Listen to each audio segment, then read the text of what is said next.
লাইলাতুল কদর, এই কদরের রাতটা হচ্ছে এমন রাত যেটা খায়রুম মিন আলফি শাহর, 1000 মাসের চেয়েও সেরা।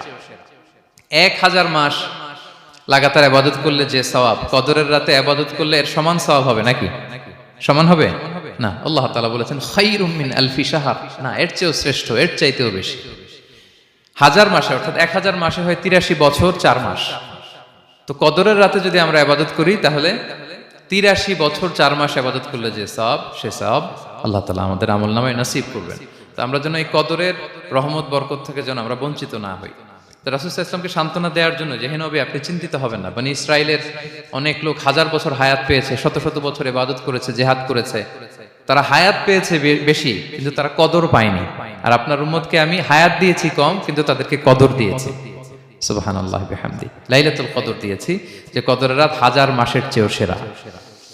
তো এই কদরের রাতকে আবার লাইলাতুল মুবারাকাও বলা হয়েছে। ইন্না আনজালনাহু ফি লাইলাতিন মুবারাকা, এটা বরকতময় রাত। ফিহা ইউফরাকু কুল্লু আমরিন হাকিম, সব বিজ্ঞচিত প্রাজ্ঞচিত বিষয়ের ফয়সালা হয়। এটা বেসিক্যালি একটা বাজেট রাত বলা যায়। এ রাতে আগামী 1 বছরে আমাদের কি ঘটবে না ঘটবে আল্লাহ তাআলা এটার বাজেট করেন, এটাকে রিভাইজ করেন। সো এই রাতটা অনেক গুরুত্বপূর্ণ। তো এই কদরের রাত, এটা কবে?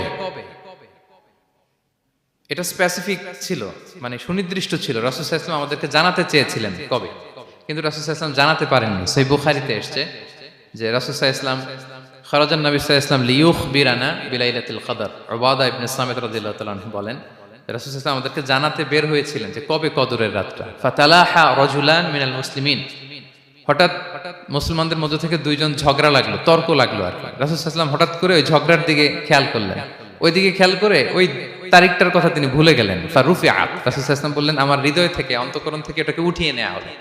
এখন আমি মনেই করতে পারছি না এটা কি 23 না 25 না 27 না 29, আমি মনে করতে পারছি না। এজন্য রাসূল সাল্লাল্লাহু আলাইহি ওয়াসাল্লাম বলেছেন যে তবে আমি এতটুকু মনে করতে পারছি, ফালতামিসুহা ফিল আশরিল আওয়াখিরি ফিল বিত্রি, রমাদানের শেষ দশকের বেজোর রাত্রিগুলোতে তোমরা কদর তালাশ করো। বেজোর রাতে যদি তোমরা কদর তালাশ করো তাহলে এই কদর সুনিশ্চিতভাবে তোমরা পাবে।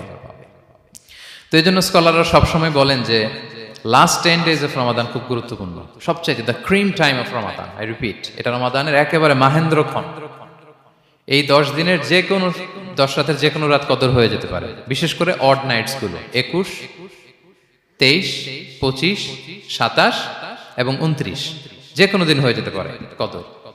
সো বুদ্ধিমানের কাজ হচ্ছে আমরা যেন রমাদানের শেষ 10 রাতে লাগাতার একইভাবে একই স্পিডে আমরা যেন ইবাদত করি। কোন রাতে বেশি করলাম, হয়তো 27-এর রাতে আমি খুব ভাব গাম্ভীর্য নিয়ে, খুব আবেগ নিয়ে ইবাদত করলাম, কিন্তু হয়ে যেতে পারে যে এবছর কদর ছিল 25-এর রাত, হতে পারে না? পারে। তো আমরা তো মিস করে ফেললাম। তো আমরা যেন মিস না করি। বুদ্ধিমানের কাজ হবে সমান তালে ইবাদত করা। এবং এটা এত গুরুত্বপূর্ণ, রাসূল সাল্লাল্লাহু আলাইহি ওয়াসাল্লাম এত এমফাসাইজ করে কোন রাতের কথা বলেনি। আরবি মাস অনুযায়ী 354টা রাতের মধ্যে সবচাইতে শ্রেষ্ঠ রাত, সবচাইতে শ্রেষ্ঠ রাত